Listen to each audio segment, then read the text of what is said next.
wants to drink. Let me see if I can get... You can see his eye. I have a flashlight here.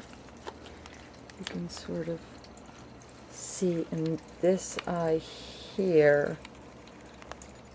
Let's see. See, his third eyelid is lazy, and that's from the neuropathy as well.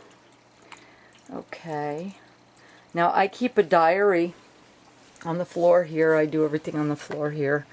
I keep a diary of all his blood sugar numbers, everything that, you know, when he gets better, everything that happens with him, I keep a diary of. I test him myself, and this is a blood glucose meter right here, and he has his insulin needles, and I use a little bit of rubbing alcohol for his ears, and he has his test strips in here. He's not time for a test right now. His last test was 164, which is not too terribly bad. I have him on what is called a tight regulation schedule, where he's tested pretty regularly, and he gets a certain amount of insulin, Vetselin, depending on what his numbers are. And what that is to do is to try to help keep his pancreas, try to get his pancreas to want to work again. So another problem that we had with him, I had with him for a very long time, was because he wasn't moving, he developed severe constipation. I had to give him enemas myself, which my veterinarian taught me how to do. That's a very unpleasant task. But now that he's moving around more,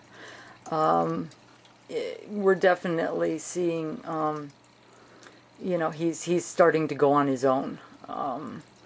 So let's see if we can get him up and moving. Usually he'll do that mostly with food. Okay. Now I have a very small amount of food on the dish here. As you can see, he's switching positions. He knows that the food is coming, and he always tries to crawl when there's food.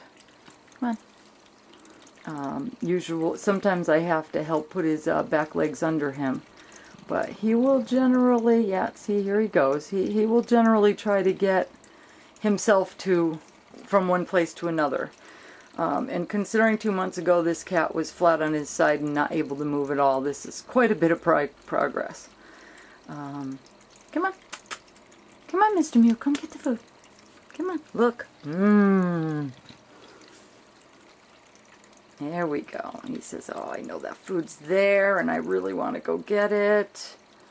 I really want this food. Oh, it's rather heartbreaking to watch.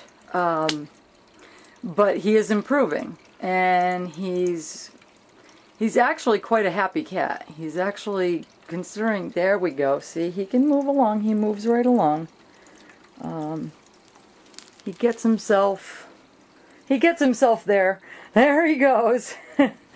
There he goes. Oh, he makes it to that food. And when he wants water, he makes it to the water, and when he's got to go to the bathroom, he can make it to the litter box right there. Doesn't always make it in the litter box, but he does make it to it. And he's got he loves this water fountain. He likes to drink out of the spout. And he, as you can see, loves to eat. And he manages to get himself around little bits from place to place. So we're still working on it. It could take a very long time. He has one of the worst cases of neuropathy that I've ever seen or heard of. From what I've read, it could take 6 months to a year. It's been a couple months now, so we're being very patient, and I'm working with him all the time. We're hoping those front legs will get working soon. We're happy that at least he's crawling, which is better than he used to.